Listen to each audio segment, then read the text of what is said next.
Salama daholo Inah eto amin'ny Truth Not Dare.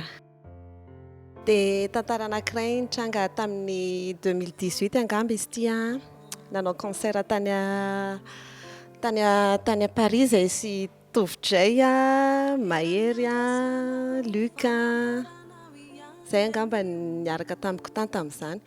Dia nanana akanjo anankitelo aho tamin'izay. Fa tsisy nety daholo ireo akanjoko ireo na ny anankiray ary. Fa tena tsy nety ilay akanjoko farany. Nisy robe izay nanaovako. Dia nisokaka be ny tratrany. Dia ela be zany tao amin'ny coulisse tao nisolo akanjo tsy hitako mihitsy anaovana an'ilay izy fa hoe tranga be ny tratrako. Dia ela be zany dia farany nanatona tao tovitra hoe mpina mahelana ato haingakaingana fa ianao zao le feo kely efa averina foana. Tena tsy mety ho ny akanjoko panika be tsy mety ny akanjoko. Dia farany dia ny kravatiny teny aminazy teny nongotako ty anaovako aloha fa tena tratrako tena mipotra be. Dia ohatrany hoe lasa mody lamody le izy nefa izay zavatra niainako tao ambadika tao.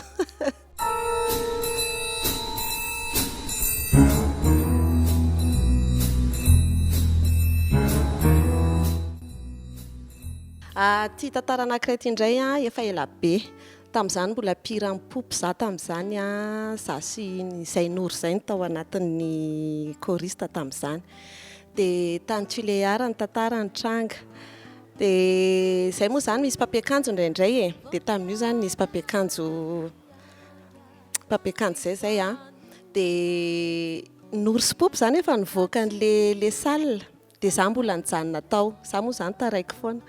Dia ozy izy le papiakanjo anankiray, za koa ngeky manao maquillage fa ao ataoko maquillage ndry. Dia alefaso anganary fa maika hira zany satria mbola nisy 10 minutes teo vao miakatra. Teo izy nanao ny maquillageko teo. Dia farany dia courte sy ny noro zany andao amizay fa efa andrisy isany andrasany. Voaka tao amizay farany zay tena hoe nome noro sy popy. Fa maninona ny tarehako fa maninona? Ohatra nisy namely totoandro ty, nanamboary tarehako.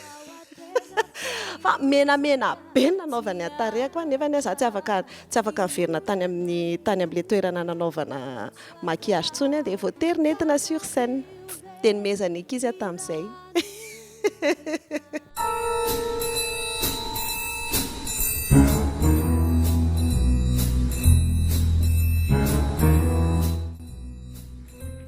Teny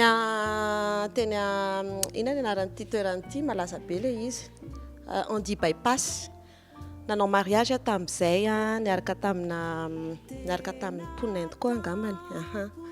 Dia rehefa vita moa ny mariage dia ianao zany mba malala fomba dia miresaka amin'ilay marié hoe félicitations ara-bainareo roa sy ny sisa. Dia rehefa vita zay dia lasa samy nanao veloma zany dia lasa nandeha. Gaga be rehefa tonga tao ambadika le scène fa rovitra be mipatalohako. Teo amin'ilay fisasahana mihitsy teo aloha fa tsy tany arina en plus. Dia teo vao tonga saina hoe hitako izy mivadina ohatrany sadaikiadaikatra fa tsy santeny ry zareo. Dia lasa nody fotsiny moa zany tsisy hoe ahoana fa eo vao tonga saina hoe Andriamanitra inona ity zavatra nitrango ity.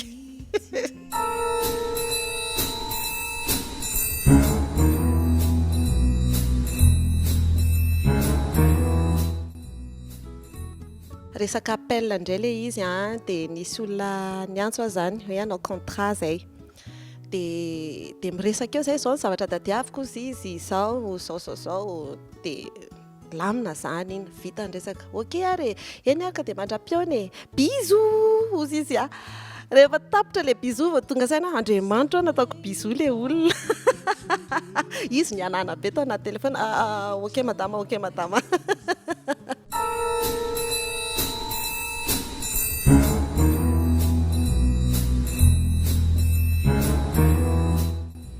Zay. Dia misaotra tompoko. Safotofoto piano.